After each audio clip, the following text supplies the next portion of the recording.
식당에서 김치찌개 먹어보면 김치가 투명하게 보일 정도로 푹 익어서 100시간은 끓인 것 같은 비주얼 많이 보셨을 겁니다. 집에서 똑같이 만들어 보겠다고 무작정 오래 끓여도 봤는데 김치찌개가 아닌 김칫국이 되어서 나는 요리를 못한다고 포기한 적 있지 않으신가요? 재료 다 집어넣고 끓일 때 이 행동만 하더라도 확실히 달라집니다. MSG도 안 들어갔는데 간단히 만든 것에 비해 맛은 정말 간단하지 않더라고요. 정말 최소한의 재료로 쉽게 따라 만들 수 있도록 준비했습니다. 한번 먹으면 숟가락을 놓을 수 없는 김치찌개 시작합니다. 날씨도 갑자기 풀리고 나들이 나와서 숯불에 고기를 구워 먹고 싶어서 아내와 집 밖으로 캠핑 나왔습니다. 오늘은 밖에서 요리할 거예요. 고기와 곁들일 찌개를 뭘 먹을까 고민하다가 역시 김치찌개만한 게 없더라고요. 구독자분들도 된장찌개보다 김치찌개를 선호하시는 것 같아서 김치찌개 만들어 봤습니다. 고기 먹다가 느끼할 때 김치찌개 한 입이면 고기를 다시 시작할 수 있는 칼칼한 그 맛이죠. 캠핑 재료 중에 있을 수밖에 없는 재료들로만 찌개를 만들어 봤습니다. 김치찌개에 무조건 들어가야 맛있는 재료죠. 바로 돼지고기 목살입니다. 삼겹살도 물론 맛있지만 목살이 기름이 훨씬 덜 나와서 담백하게 먹을 수 있어요. 고기 굽기 전에 두 덩이만 몰래 가져와서 재료로 사용하시면 됩니다. 적당히 숟가락으로 떠먹기 쉬운 크기로 잘라주겠습니다. 너무 작아도 고기 씹는 맛이 안 나니까 새끼손가락 2마디 정도 크기로 썰어주세요. 김치찌개에 들어갈 야채 손질을 해줄 겁니다. 야채는 많이 들어가지 않아요. 먼저 마늘을 5개 편 썰어주세요. 찌개에 마늘이 들어가면 감칠맛을 높이고 깊은 맛은 더해주거든요. 특히 김치와 어우러지면 더욱 진한 맛을 내줍니다. 뿐만 아니라 돼지고기와 함께 조리하면 특유의 잡내도 잡아주거든요. 양파 반 개도 다져주겠습니다. 양파에 가로 세로로 칼집을 내주고 썰어주면 이렇게 칼만으로도 쉽게 다질 수 있어요. 다지는 방법에 대해서 좀 더 자세히 보고 싶으시면 위에 클립을 클릭해주세요. 고기 구울 때 같이 구워 먹으려고 준비한 새송이 버섯 반 개도 다져주겠습니다. 이 정도면 재료 준비는 거의 끝이에요. 간단하죠? 냄비에 불을 올리고 식용유를 1스푼 넣어 준비해둔 목살을 구워주겠습니다. 겉면이 살짝 익을 때까지 익혀주시면 되는데요. 오늘 바람이 많이 불어서인지 냄비에 열이 전달이 잘 안 되는 것 같네요. 겸사겸사 고기도 익힐 겸 캠핑이니까 고기의 불맛을 살짝 입혀주겠습니다. 빨리 찌개를 끓여두고 싶은데 쉽지가 않네요. 고기 색이 이 정도로 변하면 나중에 고기에 찌개 양념이 잘 배일 수 있도록 설탕을 반 스푼 넣어서 볶아주겠습니다. 고기가 익으면 마늘, 양파, 새송이 버섯을 넣고 같이 익혀주면 됩니다. 전체적으로 약간 이렇게 갈색빛이 돌면 고춧가루를 넣어줄 때예요. 고춧가루 1스푼 반을 넣어주겠습니다.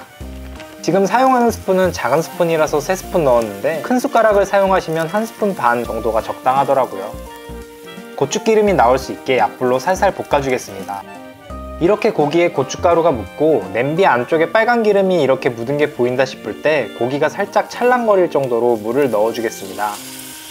넣어준 물로 냄비에 묻어있는 고춧가루도 이렇게 살살 긁어주세요.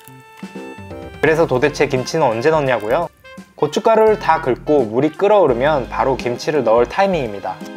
마트에서 썰어준 얇은 목살 2덩이 기준으로 김치는 밥그릇 1그릇 정도 양을 넣어주시면 됩니다. 꾹꾹 눌러 담을 정도의 양은 아니고 밥그릇 채웠다 정도 양이면 될 것 같아요. 밥공기 일회용으로도 많이들 챙겨가실 테니까 그 그릇에 대충 채운 양이다 라고 생각하시면 될 것 같습니다. 저는 포기김치로 챙겨왔는데 김치가 도마에 묻으면 닦기가 번거롭잖아요. 가위로 대충 숭덩숭덩 잘라주겠습니다. 다시 물이 끓어오르면 흰 소금을 반 스푼 넣어주세요. 이 소금으로만 간을 해줄 거니까요. 저는 반 스푼으로도 적당했습니다. 혹시 조금 더 짭짤한 것을 좋아하시면 1스푼보다는 적게 넣어주시면 될 것 같은데 먹어보면서 간 조절하실 수 있는 분들은 드시면서 조절해서 넣으면 되고 간 조절 어려우신 분들은 그냥 반 스푼만 넣으세요. 너무 짜질 수 있거든요. 이제 대파 윗부분 반개를 가위로 대충 썰어서 넣고 끓여주겠습니다. 이게 바로 꿀팁이에요. 이때 김치찌개가 오래 끓여진 것처럼 김치를 푹 익히려면 뚜껑을 꼭 덮고 강불로 끓여주셔야 합니다. 냄비 안에 압력이 올라가면서 김치가 빠른 시간 안에 푹 익혀지게 되거든요. 대파에 숨이 죽으면 고추 1개를 썰어 넣어주세요.